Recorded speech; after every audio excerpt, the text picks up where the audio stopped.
I want to go back because in the aftermath of that tragic shooting, there were stiffer gun control laws passed in your state of Connecticut. You limited the number of bullets you can have in a magazine. You added some other weapons to what was banned. You increased the background checks. Did it make any difference? Is Connecticut safer today than it was before Sandy Hook? It's substantially safer, and I can point to 4 years of decline in violent crime. In fact, Connecticut has seen the largest drop in violent crime of any of the 50 states in the nation. There is a reality. There's a connection between guns and death. It's quite clear. It evidences itself in schools and churches, in movie theaters, on campuses. That's a reality. And, you know, if you live in Connecticut, you're a lot less likely to die of a gunshot than you are if you live in many, many other states. In fact, we're one of the 5 lowest death rates as a result of the use of guns. But Governor, if that's right, which is very encouraging, does that mean that the states could handle an awful lot of this problem on their own without the federal government? I mean, what is the likelihood that people could buy guns someplace else and take them across state lines? I mean, you don't have checkpoints at all the borders. No, that is a big part of the problem. I plead with people in the Congress of the United States, close the loopholes that exist with respect to the sales that aren't covered by a background check.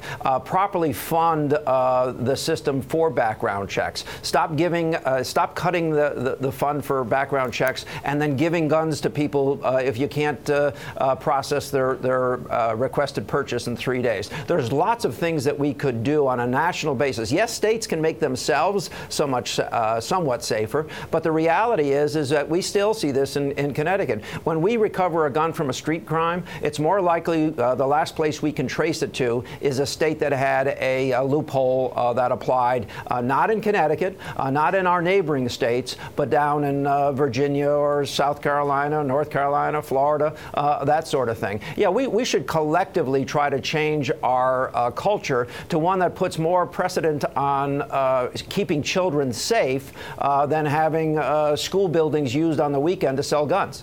But Governor, you said it. It's all part of the culture. When I moved to the United States, that's what shocked me, that gun ownership was part of American culture, backed by Second Amendment rights, part of freedom. How do you change that? Well, one death at a time, one school at a time, one movie theater at a time. It is happening. If you look at the protests of these wonderful young people who survived the shooting at their high school and their dedication to this effort, it really is quite extraordinary. What we're seeing is things are building one on another. We had Sandy Hook, and then we had San Bernardino, and we've had other school shootings in Oregon and elsewhere. This builds, and then of course this shooting in Florida, following a one of the deadliest mass murders in America in Orlando, and following just by a matter of weeks what happened in Las Vegas, where bullets were raining down on people at 90 bullets per 10 seconds because of the modifications people can make to semi-automatic guns that actually make them the equivalent of automatic guns. Let's change the culture to one of life. Let's make sure people understand that we can take steps to make people safer. You know, if you live in Alaska or Alabama, your chances of dying as a result of a gun are 5 times greater than they are in Connecticut.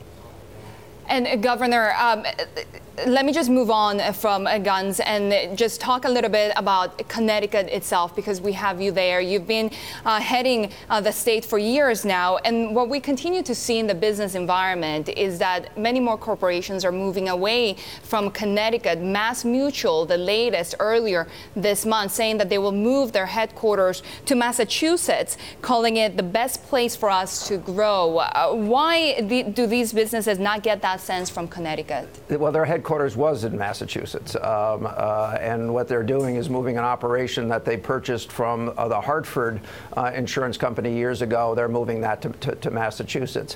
The reality is we've had lots of businesses move into Connecticut. NBC Sports is broadcasting the Olympics from Stamford, Connecticut. Insurance companies are moving in and have moved in. In fact, one of the largest insurers of freight ship ship freight it moved from another state into Connecticut.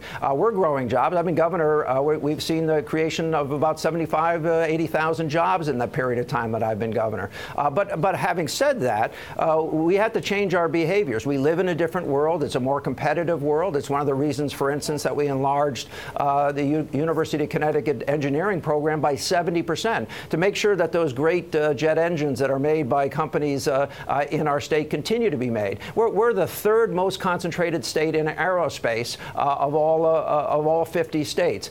We are a leader in advanced manufacturing. We are a leader in healthcare. We are a leader in insurance. So yeah, I mean, people tell the tough stories and the hard stories because you're going to lose in an international or state-by-state competition just as you're going to win. But there's a lot of very good things happening in Connecticut. So let's just put a fine point on that, if we could, Governor, because I mean, you have stories of people coming in, story of General Electric leaving, and you say, you know, we only focus on the bad ones. How's that working for GE right now? You know, you have I watch you guys on a regular basis. You guys have covered GE quite extensively. That's interesting, Governor. So you'd rather not have General Electric in Connecticut, is that right? You're happy they moved to Massachusetts? Is that what you're saying? No. You know what? If a state wants to pay a company $160 million to move the equivalent of 200 jobs, that's their right to do. And quite frankly, we'll compete for those kinds of jobs on a regular basis, and happy to do it. But the point is that we win a lot of those competitions, something that doesn't necessarily get told quite as frequently as the losses. Which exactly takes me to the point I was going to go to, is how do you compete? How do you compete not just with Massachusetts, but with Georgia, with Tennessee, with other places that are willing to offer various things like right to work or lower tax bases? How do you compete in Connecticut? Well, you know, listen, I think that we compete for the jobs that we can compete for. We don't dig coal. We don't process, except in limited ways, a lot of steel manufacture. You compete for the things that you can compete. So if you, again, I'll go back to this. Not only are we the third most concentrated state in aerospace, it's growing in our state. In fact, for the first time in 50 years, we're seeing advanced manufacturing and manufacturing overall grow in our state. And these are jobs that are paying very good salaries and a lot of very good benefits.